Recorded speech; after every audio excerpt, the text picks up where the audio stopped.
Welcome back, everyone. Are you and your partner working together to manage your money and your financial goals? If not, it may be hurting your bank account, but financial planner Scatigna has tips from getting you both on the same financial track. Good to have you back, Good Lou. to be back.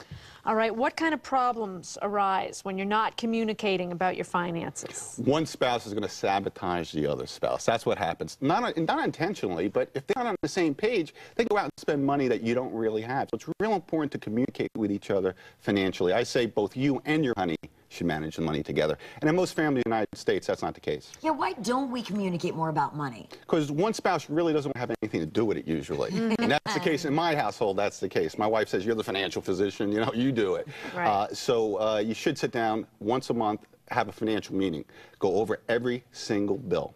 Look at it, talk about it. How can we get this down? And we both own it at this point. Now during the month, we're going to work hard to try to get that bill down. Next month, we sit down and see if we achieve the goal. How am I going to get my husband to sit down with me, apart from tying him to a chair, saying we got to deal with this? That's exactly what Because he really doesn't thinking. want to. Yeah, a lot of them don't want to. You have to force them to. Say, if we're going to be successful financially, if we're going to build up wealth, if we're going to get our bills down, we have to do this. So wait till the kids are asleep. Once a month, it's 20 minutes. Sit down, pay every bill together. Have him lick the envelope. You write the check.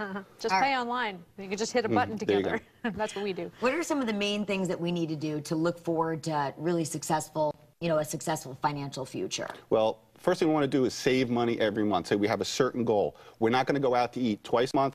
We're going to take that money, we're going to put it in a savings account or an IRA or something like that.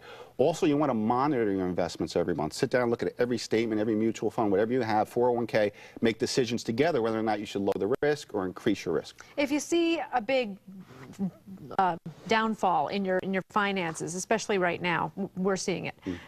Panic or no panic? Just wait it out? You never want to sell investments in a panic. You want to do it maybe if you think it's going to happen in the future. If the economy is bad, lower your risk at that point. But the key here is take advantage of low stock prices. Instead of selling, think about putting some more money to work in the market. Do it a little bit at a time. Don't make the big bet and say, I think this is the time to buy and move a lot of money in here. Don't make rash decisions with your money. I think a lot of people are looking at their homes, though, and saying, when is this going to go back up? I have this massive investment, the biggest investment of my life, possibly, and I just ate so much money on it. It's hurting me in so many other ways.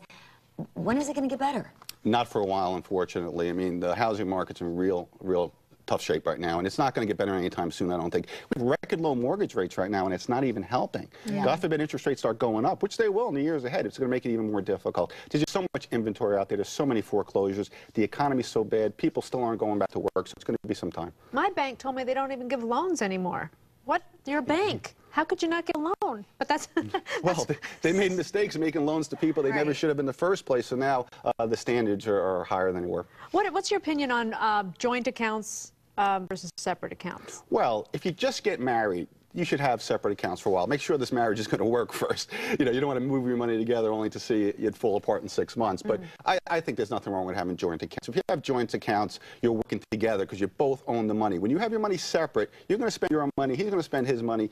You're a team now, and you should be a financial team as well. Okay, when we're talking about a joint account, though, I think there's, back to the communication issue, there can be a big issue with debit accounts and not knowing when even small to large sums are being taken out. And not every person likes to tell the other person, oh yeah, hey, there's another 50, there's 200, there's $25. I watch it. I come home from work, I tell my wife, I saw you spent $300 in Target this morning. And she goes, how'd you know that? I said, I went online and looked. She goes, you were monitoring everything I spend.